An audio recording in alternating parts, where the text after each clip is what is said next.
നമസ്കാരം.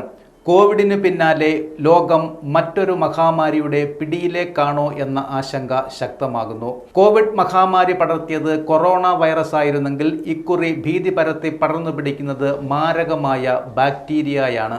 Streptococcus pyogenes എന്ന ബാക്ടീരിയയാണ് villain. മാംസം ഭക്ഷിക്കുന്ന ഈ ബാക്ടീരിയ ശരീരത്തിൽ പ്രവേശിച്ചാൽ 48 മണിക്കൂറിനുള്ളിൽ മരണം ഉറപ്പാണെന്ന് ആരോഗ്യ വിദഗ്ധർ ചൂണ്ടിക്കാട്ടുന്നു. രോഗം പിടിപെട്ട് ഭൂരിഭാഗം മരണവും 48 മണിക്കൂറിനുള്ളിൽ സംഭവിക്കുമെന്ന് ടോക്കിയോ വിമൻസ് മെഡിക്കൽ യൂണിവേഴ്സിറ്റിയിലെ സാംക്രമിക രോഗവിദഗ്ധനായ കെൻ കിഗുച്ചി പറഞ്ഞു.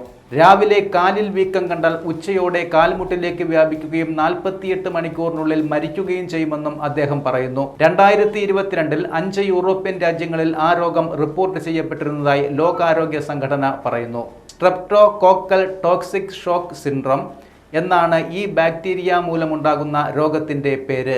ജപ്പാനിൽ ഈ രോഗം പടർന്നു പിടിക്കുകയാണ് എന്നാണ് റിപ്പോർട്ടുകൾ. ജപ്പാനിൽ ഈ വർഷം ജൂൺ 2 ഈ രോഗം ബാധിച്ചവരുടെ എണ്ണം 977 ഉയർന്നെന്ന് മാധ്യമങ്ങൾ റിപ്പോർട്ട് ചെയ്യുന്നു. കഴിഞ്ഞ വർഷം ആകെ 941 പേരെയാണ് ജപ്പാനിൽ ഈ രോഗം ബാധിച്ചത്. നിലവിലെ രോഗബാധാ നിരക്ക് തുടർന്നാൽ ഈ വർഷം 25,000 കേസുകളെങ്കിലും റിപ്പോർട്ട് ചെയ്യപ്പെടുമെന്നാണ് വിലയിരുത്തൽ. ഗ്രൂപ്പ് എ സ്ട്രെപ്റ്റോകോക്കസ് സാധാരണയായി കുട്ടികളിലും തൊണ്ടവേദനയ്ക്കും വീക്കത്തിനും കാരണമാകാറുണ്ട്. എന്നാൽ ചിലരിൽ ഇത് സന്ധിവേദന, സന്ധിവീക്കം, പനി, കുറഞ്ഞ രക്തസമ്മർദ്ദം തുടങ്ങിയ ലക്ഷണങ്ങളും കാണിക്കുന്നു. 50-ന് മുകളിൽ പ്രായമുള്ളവർക്ക് ഇത് ആന്തരിക അവയവങ്ങളെ ബാധിക്കുകയും ശ്വാസപ്രശ്നങ്ങൾക്കും കോശനാശത്തിനും കാരണമാവുകയും ചെയ്യുന്നു. ഇത് മരണത്തിന് വരെ കാരണമാകുന്നു. 30% രോഗബാധയേറ്റാൽ മരണനിരക്ക്.